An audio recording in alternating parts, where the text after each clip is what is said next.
did you get into music at first? Man, I was pretty much a late bloomer, as they would say, man, because basketball was my first love. Like, that's all I would do, walk up and down the block, dribbling my basketball, you know what I'm saying? Point guard at heart, you know what I'm saying? You know, shoot, that's all I used to do, basketball. But then, I'll say I always liked music, you know what I mean? But I didn't start really taking it serious till I was probably already grown.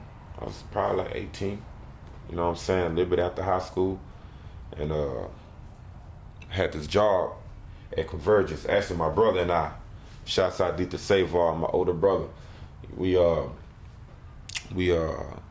this job at Convergence where we always would be on the computers, you know what I'm saying, and I used to go to this website.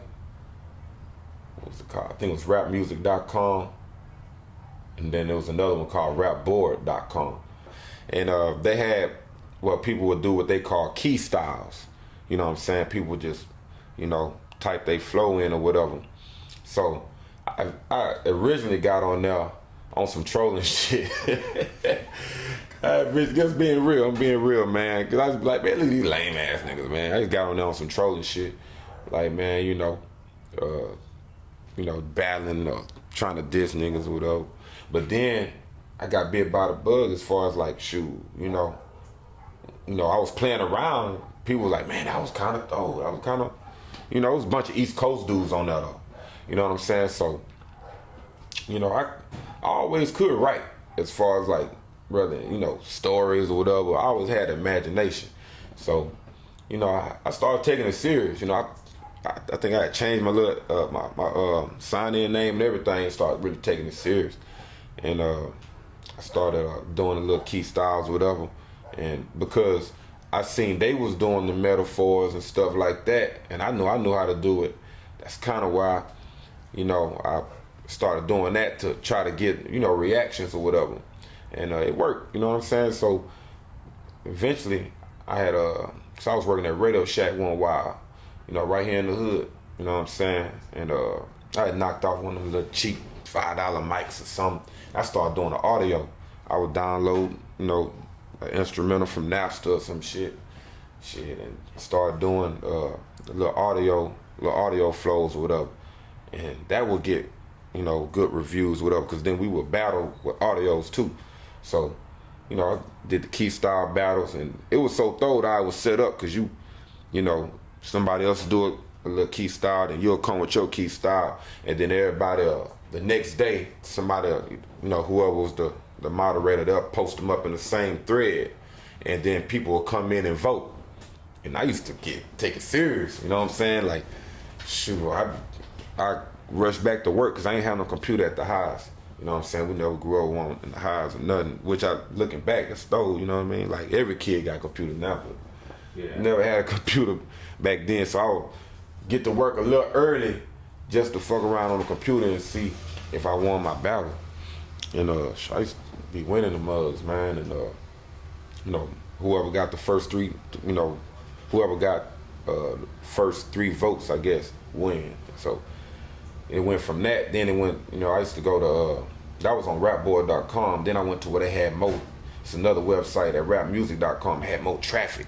So everybody from all over would be on that. So, and they would do audio. So I would go in there and do audio flows or, you know, audio battles. And then, shoot, people will come and vote on that. So I was like, man, you know, if people, you know, from a whole nother region is feeling it, you know what I'm saying?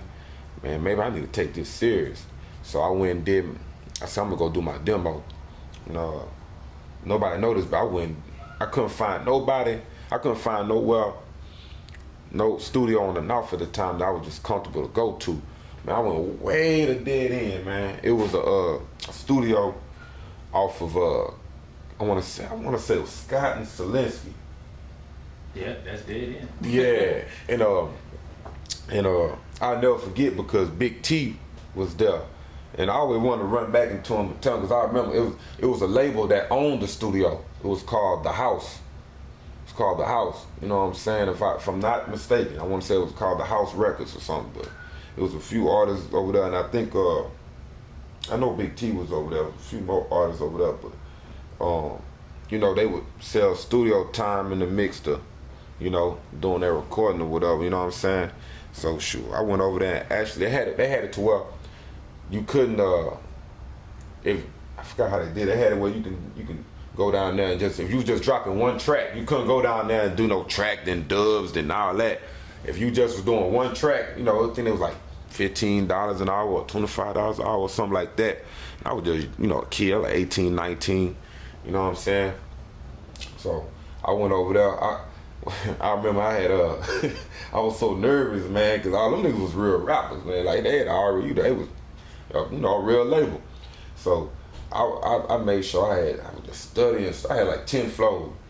You know what I'm saying? Long flows though. It wasn't no 16s or nothing like that. It wasn't no hooks. It was just rapping. You know what I'm saying? Oh, you didn't know how to count bars yet? Nah, I didn't know how to do none of that. I was just, I mean, I kind of know how to count bars, but I guess it was on a, I didn't know how to construct a song. I knew, you know, do a 16 or do a 20, but I wasn't too keen on, you know, constructing or formatting a song. Yeah, like a 16, 8, 16, 8. Yeah, I went on that, you know what I'm saying?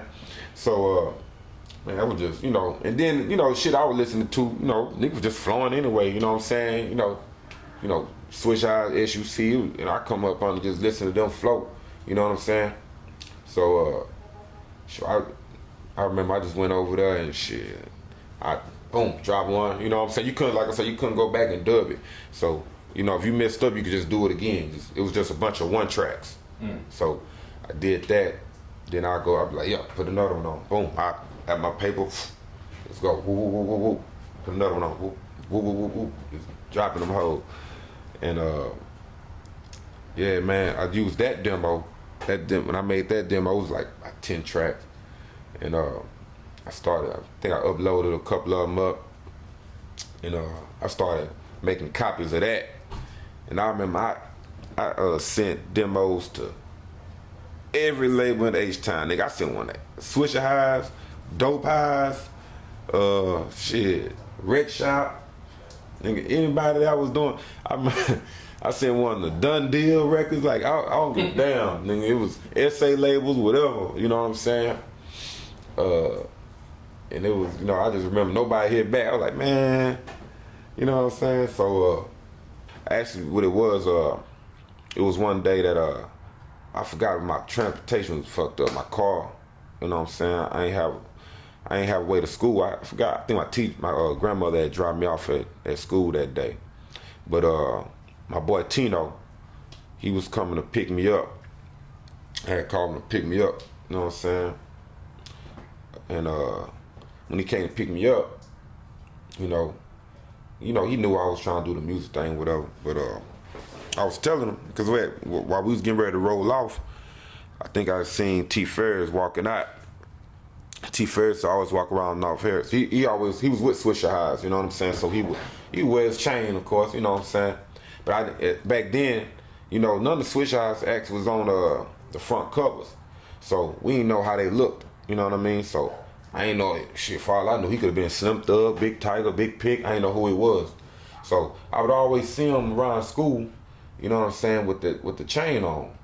But I ain't never want to approach him. You know, I was on some, man, I don't want nigga think I'm dick riding or nothing like that. You know how you young and ignorant like that. Yeah. You know what I'm saying? But I would always see him around, you know what I'm saying? And like I said, I never went up to him, but when my boy Tino had picked me up and we was pulling off, I say, man, who is this dude, dog? You know what I'm saying? Because we all listen to Swishahouse. I was like, man, who is this nigga, man? He always walking around. He got this Swishahouse chain on. I tell it's a real chain, and diamonds and stuff. It wasn't no 45 flea market shit. You know what I'm saying? So, yeah, man, I'm like, who this dude is, bro? You know what I'm saying? And he actually recognized him because he had went to school with him previous semester or so at U of HD. He said, that's my boy Trav, man. Yeah, he was Swishahouse, man. He like the, you know what I'm saying? He worked with them or whatever. So I was like, man, I'm trying to get my demo to him, man. Back then, I never went nowhere without my demo. Like, I always kept demos on me on my backpack. Supposed to. You know what I'm saying? We pulled up on him. He's like, hey, you know, woo, woo, woo. My boy trying to do some music, you know. And, you know, T-Farris knew him too, you know what I'm saying? So, you know, once they got acquainted, he was like, okay, well, let me check him out. You know what I'm saying?